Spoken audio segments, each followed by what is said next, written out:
Madame la maire su gis la nga ànd sa délégation daal di ñëw voté si nan ngay dundee événement bi tey.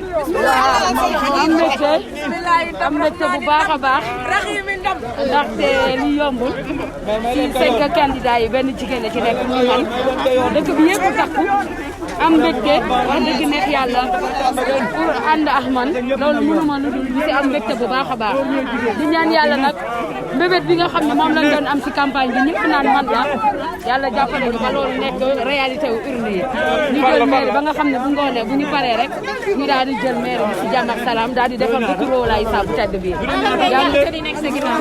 waaw li ma leen di ñaax mooy ñu dal nañ dal ndaxte ñun ñëpp ay doomu Cambérène lañ ñun ñëpp ay doomu Cambérène lañ ñi nekk candidat yëpp Cambérène lañ def kon encore une fois nous sommes une famille nañu dal te xam ni képp ku mën a jël ndam li yàlla na nekk ñun Roolaye Issa moo ko teg ci sa loxo te kooku ñun bu ñu jëlee maire bi incha allah yàlla nañ defar dëkk Roolaye Issa.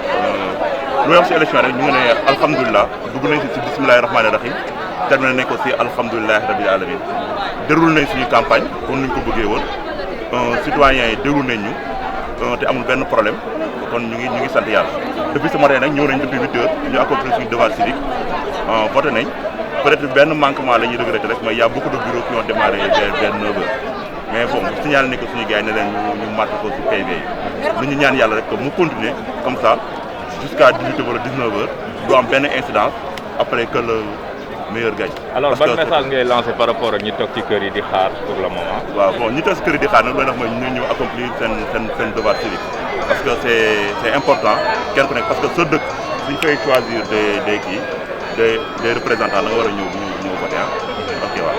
sa kàddu yi moo jëm. waaw tamit donc que le meilleur gagne.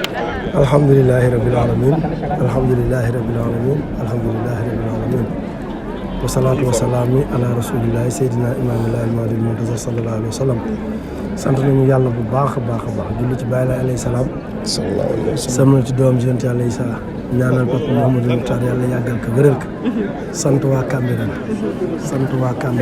di santati waa Cambérène di bëgg ci ñoom ci ni ñu mel ci man te man xamuma lan laa leen defal yàlla leen yàlla fay man de yàlla xam na ne yaakaar lay dundee ndax li ma waroon def yëpp def nañu ko wala boog li ñu waroon def yëpp def nañu ko yàlla la ñuy xaar mu dogalam te gëm nañu ni yàlla dinañu fay ndax Cambérène gëm nañu ni changement buy am ci Libaas Kane lay tàmbalee jëm ca kanam incha allah. gannaaw bi ñu gisee une forte mobilisation tey ñu bëri daal di ñëw voté si amaana sax vote local yi daawul demee nii ana ban jàngat nga si am. waaw parce que enjeu yi ñoo bokkul. tey Cambérène ñoo nam moo affaire yi changé. te xam nañu ni liste bi koy changé mooy Sénégal 2035. bi ma dugg see dégg nga bureau bi ni mu mel peut-être da ngeen tardé bi ma duggee ci biir salle de vote bi dégg nga coow li ni mu mel. donc ñun dañuy sant yàlla bu baax a baax a baax di xaar 18 heures ngeen ñëw sama kër incha allah.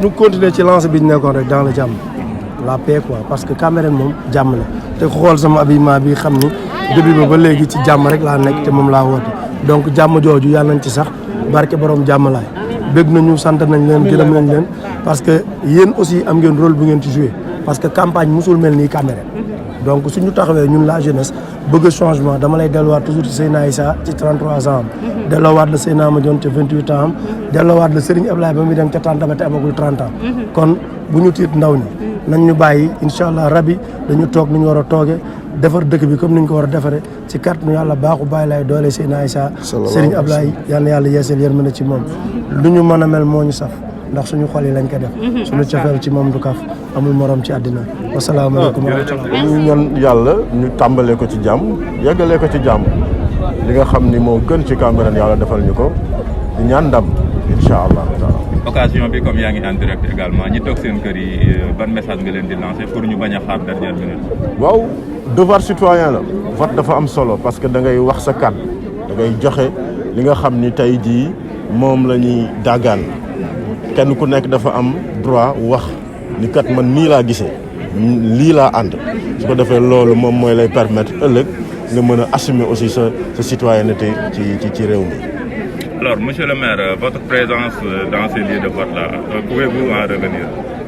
Oui, je disais que c'est avec beaucoup de plaisir que je marque ma présence au niveau du centre. C'est pour respecter le port du masque, hein, c'est important. Donc c'est avec satisfaction. J'ai constaté qu'il y a un engouement autour de cette élection et ça montre qu'en fait, Cambérène est prêt pour le changement. Alors, pour votre première participation, alors quelles sont vos réactions d'abord par rapport à ces élections de 2022? Non, c'est avec sérénité. Hein. Moi, je pense que on a déroulé une campagne très intense. On a beaucoup appris. On a été aux côtés de nos parents pour leur dire notre ambition. Et aujourd'hui, je constate qu'il y a un engouement de tout Cambérène.